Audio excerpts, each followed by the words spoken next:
This video is dedicated to fan Julian Solorio, who came up with this video idea. Thank you. Salve, dear viewers. It is good to join you again. My name is Julius Caesar. Today I'm here to answer the question, why did I choose Octavian over Mark Antony to be my heir? It was a stunning twist that would ignite the flames of political upheaval. My will unexpectedly named my great-nephew Octavian as my sole heir instead of my trusted ally Mark Antony, setting the stage for a dramatic struggle that would forever alter the fate of Rome. Historians have been trying to answer that question for over 2 millennia. Let me answer that question for you now. But to answer that, you first have to understand what heir and legacy meant to us in the Roman sense. For us, Romans, legacy was a multifaceted concept that encompassed social status, family honor, and the perpetuation of one's lineage and name. It was a crucial element in Roman society, deeply intertwined with notions of reputation, fama, memory, or memoria, and social status, or dignitas. Legacy for the Romans wasn't just about wealth or property, but also about virtues, achievements, and the lasting impact one left on their family and society. The Romans placed great importance on the familia, or immediate family, and the gens, or extended family or clan. Legacy was about ensuring that the familia and gens were maintained and remembered. This included maintaining the family name and its honor through generations. Family was seen as a continuous line from the ancestors, known as the maiores, to the descendants, and each member was responsible for contributing to its prestige. Romans believed in the importance of memoria, the remembrance of their ancestors, and how their own actions would be remembered by future generations. Maintaining a good reputation and ensuring one's deeds were commemorated was a way of achieving a kind of immortality. Tombs, inscriptions, and funerary monuments often emphasized a person's virtues and accomplishments, aiming to ensure their memory lived on. Death masks, known as imagens maiorum, were beeswax or plaster representations of deceased ancestors, created to preserve their likeness and honor their memory. They were displayed during funerals and family ceremonies, used to assert social status, maintain familial continuity, and possibly facilitate ancestral worship. They were not objects of prayer, although adoration was not out of the question. During funeral ceremonies, plays would be performed by actors wearing the masks and portraying the dead family member. But the masks were only made for men of rank, and they were displayed for all to see in their family domus. They were a sign of both consistency and power. The more masks, the more power and legacy. A person had the responsibility of protecting their posterity, a lesson your modern world is only starting to learn too late on climate change. But I digress. Family was important in ways unfamiliar to you today, something that many of you take for granted. Family is our blood bond with history, our present, and those who come after us.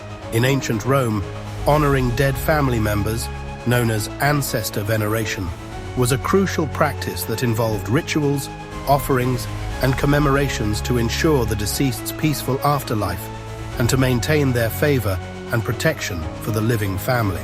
The role of the dead, or manes, in combination with the household gods lares, who were domestic spirits that protected the home and family, the penates, gods of the pantry and the household's food supply, overseeing the family's provisions and ensuring abundance and sustenance, and the genius, who was the protective spirit of a family's paterfamilias, or male head of household. They were all believed to be guardians of the household and its moral values. Departed were also known to provide spiritual support and guidance to their descendants. Although the living could not directly speak to the dead, they communicated through rituals and offerings, hoping to maintain a bond and receive their blessings, while the dead were thought to influence the family's fortune and well-being. For the Roman elite, legacy also had a political dimension. It was about preserving and enhancing the social and political status of the family. Noble families were expected to produce heirs, and more importantly, male heirs, who could continue the family's influence and uphold its traditions. Legacy was often tied to public service, military achievements, and civic responsibilities. And yes, Romans did pray to their dead relatives as part of their ancestor veneration practices. The deceased ancestors, often referred to as the manes or de parentes, were considered to have a protective and guiding role over the living family members. Romans believed that by honoring and remembering their ancestors through prayers, rituals, and offerings, they could maintain a positive relationship with them and ensure their favor and protection. These prayers were typically conducted at the household shrine, known as the lararium, where small statues or images of the ancestors might be kept alongside those of the household gods, such as the lares and penates. During certain festivals, like the Parentalia and Feralia, Romans specifically honored their deceased relatives with prayers, offerings of food and libations, seeking to appease their spirits and ensure a peaceful afterlife for them. The prayers to deceased relatives were meant to express respect, seek blessings, and maintain familial bonds beyond death. As you can see, ancestors were venerated in Roman religion, and it was the duty of the living descendants to maintain the worship of the family's household gods, lares and penates, and conduct funerary rites. Failure to do so was seen as dishonoring one's ancestors. At the eulogy of my Aunt Julia, I gave the following oration. The family of my Aunt Julia is descended by her mother from the kings, and on her father's side is akin to the immortal gods. For the Marsi Reges go back to Ancus Marcius, and the Iuli, the family of which ours is a branch, to Venus. Our stock therefore has at once the sanctity of kings, whose power is supreme among mortal men, and the claim to reverence which attaches to the gods, who hold sway over kings themselves. That's how a Roman felt about their family. In Roman society, the family name was passed through the male line. Having at least one male child was crucial because he would carry on the family name and ensure the continuation of the familia and gens. The absence of a male heir could mean the extinction of the family line, which was considered a serious issue both socially and religiously. Male heirs were often the primary inheritors of the family's wealth, property, and social status. This was essential for maintaining the economic stability and influence of the family across generations. While daughters could inherit, they were often given dowries upon marriage rather than a significant portion of the family estate. Sons were expected to continue the family's political and social roles. In elite families, this meant pursuing a career in politics, military, or other public services to maintain the family's standing. The lack of a male heir could disrupt this continuity and diminish the family's influence in society. In cases where a family lacked a male heir, adoption was a common practice among the Romans, especially among the elite. Adoption allowed the continuation of the family line and preserved its name and honor. Many prominent Romans, including emperors like Augustus, were adopted heirs who carried on the legacies of their adoptive families. Legacy was of paramount importance to the ancient Romans, touching on aspects of family continuity, social status, political influence, and religious duty. Having at least one male child as an heir was critical to maintaining this legacy, ensuring the continuation of the family name, estate, and honor. This emphasis on legacy and male heirs reflects the broader Roman values of family, tradition, and social hierarchy. Not having a male heir could be seen as a significant shortcoming, and, to some extent, as a knock on one's manhood. Roman society placed a high value on the continuation of the family line, particularly through male descendants. A male heir was crucial for maintaining the family name, estate, social status, and legacy. The inability to produce a male heir could be perceived as a failure to fulfill one's duties as the paterfamilias, the male head of the household, whose role included ensuring the family's continuity and stability. This societal pressure was tied to broader cultural values regarding masculinity, fertility, and virility. The production of a male heir was often associated with a man's strength, potency, and ability to fulfill his familial and civic responsibilities.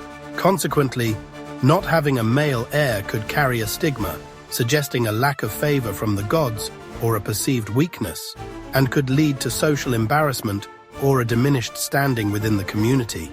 To mitigate the potential consequences of not having a male heir, Romans, especially among the elite, frequently resorted to adoption. Adoption allowed them to secure a suitable male heir to continue the family line, uphold its traditions, and maintain its social and political influence.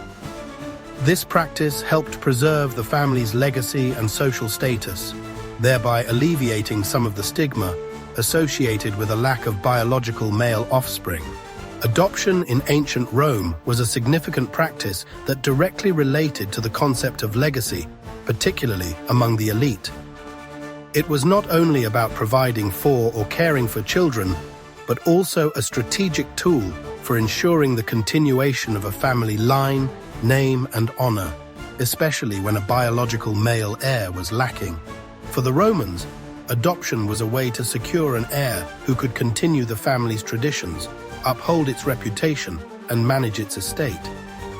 The practice was especially common among the patrician and senatorial classes, who were keen on maintaining their family's status and influence across generations.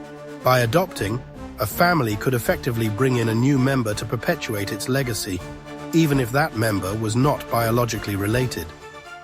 Unlike modern conceptions of adoption, the Romans did not restrict adoption to children. They frequently adopted adults, particularly young men who were already of age, to take on family responsibilities. Adopting an adult had several practical advantages. An adult adoptee could immediately take on the responsibilities of managing the family's affairs, estates, and social or political roles. This was particularly advantageous if the adopting family head was aging or had no biological sons who had reached adulthood. Adoption was often a calculated move to form or strengthen alliances between powerful families. For instance, a young man from a notable family could be adopted into another family, creating a strong bond between the two. This was especially common in the political arena, where alliances were crucial for gaining power and influence. Families sometimes adopted adults who had already proven themselves capable and talented, thereby ensuring a competent heir.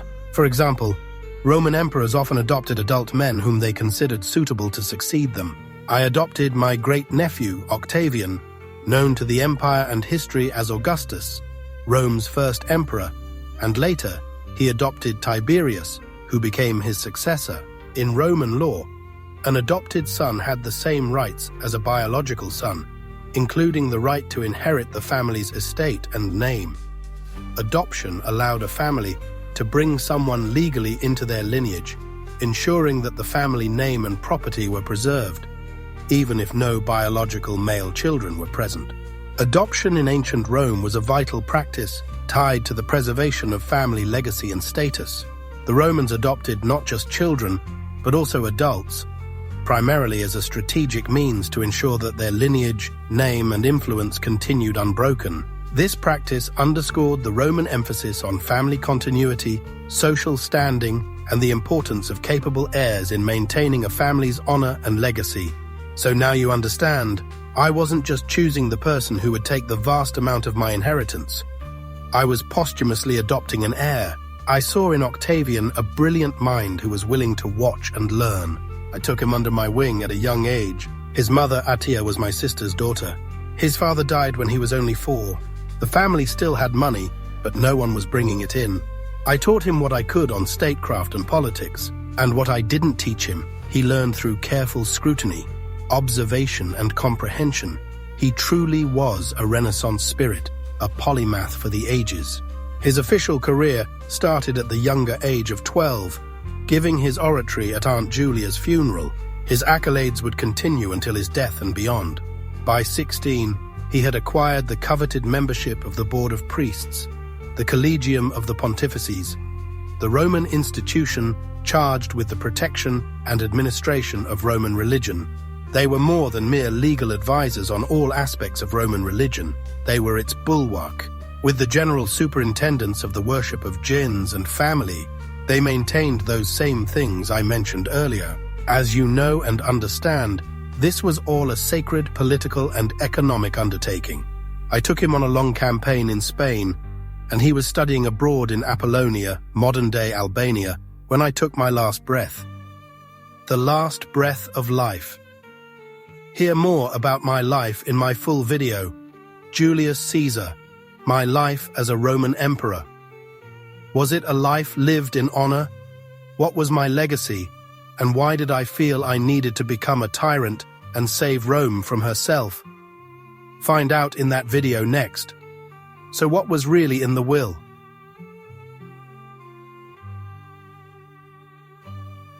With no known copies left in existence, let I, Caesar, tell you what was in my will. I, Julius Caesar, from Venus' own bosom, etc., etc., in sound mind and body, etc., etc., leader of all Rome, etc., etc. In my will, I made several important provisions to ensure my legacy and to secure the future of Rome. Understanding the need to remain in the hearts of the people, I left a substantial sum to each Roman citizen, 300 sesterces to every man, a generous gift that I knew would endear me to the populace long after I was gone. Moreover, I bequeathed my gardens along the Tiber River, the Horti Caesaris, to the people, turning my private retreats into public spaces for all to enjoy. To ensure the continuation of my family line and my political legacy, I named my great-nephew, Gaius Octavius, as my primary heir. In doing so, I adopted him posthumously, granting him 3/4 of my estate and the rights to carry on my name. I saw in Octavian the qualities needed to lead Rome and protect my vision for its future, and so I entrusted him with my fortunes and my legacy. I also made provisions for some of my closest allies and associates. Even my supposed friend, Decimus Junius Brutus, who later betrayed me, was mentioned as a secondary heir, highlighting the complexity of our political world and the intricate web of alliances that held it together. My will, thus, was more than just a distribution of wealth. It was a strategic maneuver designed to secure my family's future, to maintain my influence in Rome, and to shape the course of history. I knew that in naming Octavian my heir, I was setting in motion events that would reshape the very fabric of our republic. I chose Gaius Octavius, whom I adopted as my son, and renamed Gaius Julius Caesar Octavianus, as my heir, because I saw in him the qualities necessary to carry on my legacy and vision for Rome. Octavian, my great-nephew through my niece Attia, represented the continuation of my family line, something of immense importance in our society. His youth was a significant advantage, unburdened by political entanglements and free from the influence of any particular faction. I saw in him the potential to mold a successor who would remain loyal to my ideals and who could carry forward the reforms I initiated. In contrast, while Mark Antony was a trusted lieutenant and a capable general, his erratic behavior and personal ambitions made him unsuitable to inherit my position. His reputation for indulgence and his divisive personality would likely have provoked resistance and instability. Antony was already entrenched in his own political maneuverings, and I could not risk him prioritizing his ambitions over the greater good of Rome and the legacy I aimed to establish. In this, maybe my best legacy was hindsight, a failure of many of my successors and their successions. It is often said that one can't be held responsible by what comes next. I disagree, for we created the foundations of that future. I made Octavian's ascension possible, and in so doing, I increased my legacy, for his accomplishments would add to mine for the selection. He is my greatest memorial and tribute. One of the failures of Rome, the succession process, left Rome a legacy of tyrants, madmen, debauchers, murders and thieves, as well as statesmen, philosophers, and capable administrators, true public servants, seeking to the needs of Rome and its vast citizenry across an ever-expanding empire. Until it wasn't. Until it was no more. That is also my legacy. Hear of the end of the Roman Empire in Odoacer's video for that tale. In the tale of the history of Rome, all the truths of human emotion, understanding of what came before, and what will come next, and their impact on your modern world. Augustus had chosen Tiberius, a failure, and Tiberius chose Caligula. Whether that was a failure or not depends on the point of view. He was a capable and beloved leader until an illness or poisoning. Here Caligula unmasked the myths of his life in his full video. I was wise to select Octavian. By the end of Mark Antony's life, in comparison, he was living and bedding a foreign queen, which didn't go well back home. He was later quelled by Octavian, now Augustus, to secure his imperial throne and his own legacy. That's how history moves on. Remember that, and remember to make your own mark on history. I needed someone who could be a unifying figure, someone who could command loyalty and respect without the baggage of existing political rivalries. Octavian, young and intelligent, was ideally suited for this role. By adopting him, I could ensure that my wealth, influence, and vision for Rome would be preserved and extended. I saw in Octavian not just a continuation of my bloodline, but also a means to cement my legacy, consolidate power, and guide Rome through its inevitable transition from republic to a new order that I had begun to shape. I hope you enjoyed this deeper understanding of what it meant to be Roman. Context is the blood that runs through the veins of history. Remember that. I, Julius Caesar, extend my gratitude for your attention. The channel you behold, named the Renaissance Spirit, is devoted to the noble quest for a just, equitable, and compassionate world. It serves to illuminate why we all must rise as the architects of solutions to the challenges that confront us. Our discourses traverse the realms of news, analysis, history, politics, religion, personal growth, society, culture, and justice, both social and environmental. Herein, we also delve into the annals of ancient Rome and the Roman Empire, offering a grand juxtaposition with the modern world. This endeavor is fit for the true polymath of our age and enlightened soul, with an insatiable thirst for truth across myriad disciplines, journeying through knowledge, reason, and time. The Renaissance heralded a golden epoch of discovery, resurrecting lost knowledge and unveiling yet-to-be-found wisdom. It gave rise to the Enlightenment and the Age of Reason, and ignited the spirit of humanism, embracing truth, knowledge, and a profound compassion for humanity. We each enrich our stewardship of Earth and our relations with one another. To embody the Renaissance spirit is to engage with history not as a bygone era, but as a living dialogue that shapes our present and echoes into our future. This spirit reminds us of our dialogue with those who will follow, our legacy. Shall we bequeath to them a world free from the specters of climate catastrophe and the twilight of democracy? Will they regard us as guardians of humanity and the natural world, or as negligent ancestors? Partake in the quiz beside to discern if you embody the Renaissance spirit. The Renaissance spirit transcends mere philosophy. It is a way of life, of learning, growing, and contemplating.